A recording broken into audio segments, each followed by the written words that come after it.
દેશના લોકલાડીલા વડાપ્રધાન નરેન્દ્રભાઈ મોદીજીના નેતૃત્વ હેઠળ કેન્દ્ર સરકારની 11મી વર્ષની જ્યારે ઉજવણી થતી હોય અને તે જ અંતર્ગત સંકલ્પ સે સિદ્ધિ આ એક કાર્યશાળાનું આયોજન વડોદરા શહેરમાં કરવામાં આવ્યું।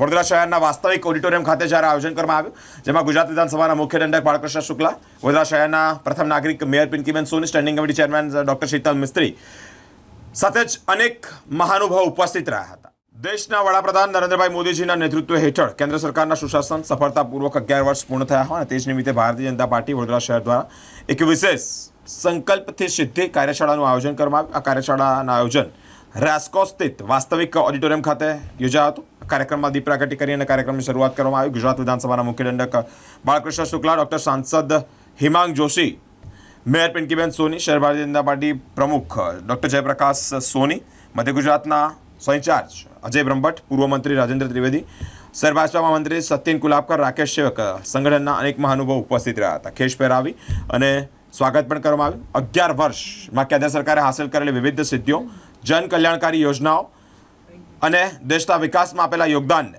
લોકો સુધી પહોંચાડવાનો એક ઉદ્દેશ અને તે જ ઉદ્દેશ્ય કાર્યક્રમના માધ્યમથી જ સરકારની અલગ અલગ યોજનાઓ લોકોના લાભ સુધી પહોંચે તે અંતર્ગત આ કાર્યશાળાનું આયોજન કરવામાં આવ્યું છે।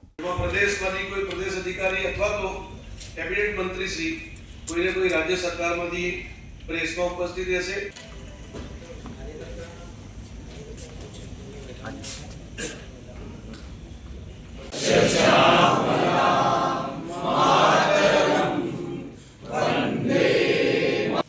ભારત માતા કી જય। આપણા સાંસદ ગુજરાત સરકારના મુખ્ય દંડક બાળકૃષ્ણ શુક્લા, ભારત માતા કી જય। તમામ મહાનુભાવોનું સ્વાગત। ભારત માતા કી જય।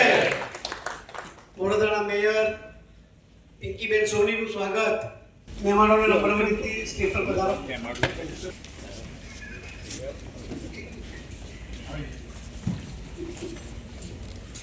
આવેલા મહેમાનોને નમ્ર વિનંતી કે આપ સ્ટેજ પર પધારો અને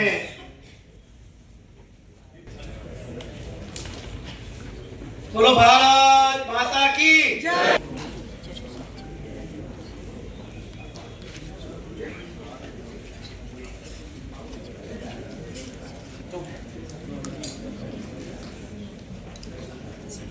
આપણે દર વર્ષે જ્યારે 1 વર્ષ પૂરું થાય તો આપણે આનું માહિતી લઈને લોકો સુધી જતા હોઈએ છીએ।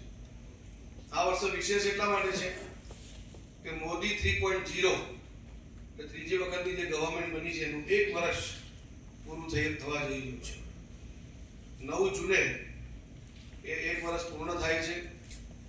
એ નિમિત્તે અનેક પ્રકારના કાર્યક્રમોનું આયોજન કેન્દ્રીય કક્ષાથી પ્રદેશ કક્ષાએથી કરવામાં આવ્યું છે। એમાં 2 ભાગ હતા। એક ભાગ આપણું પૂર્વ તૈયારી, જેના ભાગરૂપે આપણે કાર્યશાળાનું આજે આયોજન કરવા જઈ રહ્યા છીએ। સુશાસન તથા ગરીબ કલ્યાણ, સંકલ્પની સિદ્ધિ, આ પ્રકારના જે કાર્યક્રમોનું આપણે આગામી સમયમાં આયોજન કરવાનું છે એ કાર્યક્રમમાં ઉપસ્થિત આ કાર્યક્રમમાં જે આપણને માર્ગદર્શન આપવાના છે પ્રદેશમાંથી ઉપસ્થિત જે આ કાર્યક્રમના પ્રદેશના સહસંયોજક છે એવા શ્રી અજયભાઈ બ્રહ્મભટ્ટ, જે પૂર્વ જિલ્લા પ્રમુખ શ્રી ખેડા જિલ્લો એમની જવાબદારી હતી,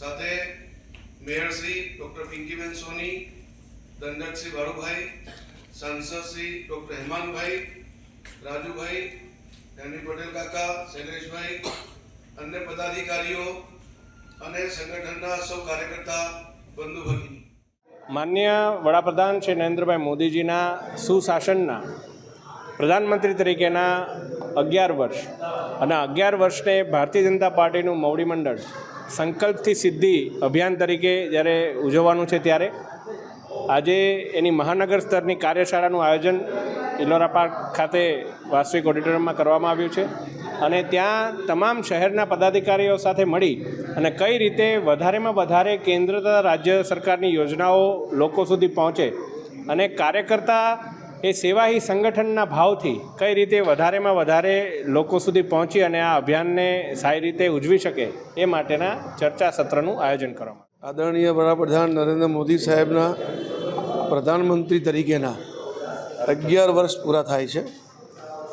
સેવા, સુશાસન અને ગરીબ કલ્યાણ માટેની જે યોજનાઓ ભારત સરકાર દ્વારા અત્યાર સુધી અમલમાં મૂકવામાં આવી છે અને યોજનાનો લાભ અનેક કરોડો લોકો સુધી સરકારે પહોંચાડ્યો છે. આગળના વર્ષોમાં પણ આવા અનેક પ્રકારની યોજનાઓ જન સુધી પહોંચે એ પ્રકારનો પ્રયાસ આ સરકારનો રહેવાનો છે. 11 વર્ષ સુશાસનના વર્ષ છે, 11 વર્ષ સેવાના વર્ષ છે, 11 વર્ષ એ ગરીબ કલ્યાણના વર્ષ છે. આ નિમિત્તે ભારતીય જનતા પાર્ટી વડોદરા મહાનગરે આજે કાર્યશાળાનું આયોજન કર્યું છે, જેના માધ્યમથી આગામી જે કાર્યક્રમો આયોજિત થવાના છે એની યોજના વિસ્તૃત બને અને જન સુધી પહોંચીને 11 વર્ષના શાસનના જે કામો છે એ લોકો સુધી પહોંચાડવા, કેટલીક યોજનાઓ પણ લોકો સુધી પહોંચાડવી.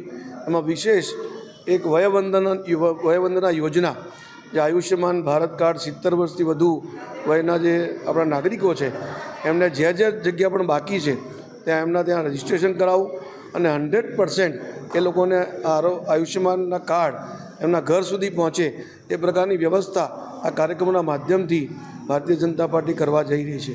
આવા અનેક પ્રકારના કામો, સામાજિક કામો, જેવી રીતે વૃક્ષારોપણ કરવું, લગભગ 11,000 જેટલા વૃક્ષો આવનારા દિવસોમાં ભારતીય જનતા પાર્ટી દ્વારા પૂરા શહેરની અંદર એનું વાવેતર ને માવજત થવાની છે. એક સિંદૂર વન પણ, ઓપરેશન સિંદૂર નિમિત્તે એક સિંદૂર વન પણ 1100 છોડનું બનાવવા જઈ રહ્યા છીએ. કેચ ધ રેઇન, જે વડાપ્રધાનશ્રીનો સંકલ્પ છે કે જળ સંચય થાય, વધુમાં વધુ જળ જે કુદરતી છે એ આપણને લાભાન્વિત કરે, એ પ્રકારના જળ સંચયના પણ કાર્યક્રમો આયોજિત થવાના છે. આમ કુલ મળીને સમાજ સેવાના, સમાજને ઉપયોગી, લોકો ઉપયોગી કામો લઈને આ આગામી દિવસોમાં જે કાર્યક્રમો આયોજિત થવાના છે એની યોજના માટે આજે કાર્યશાળાનું આયોજન થયું છે.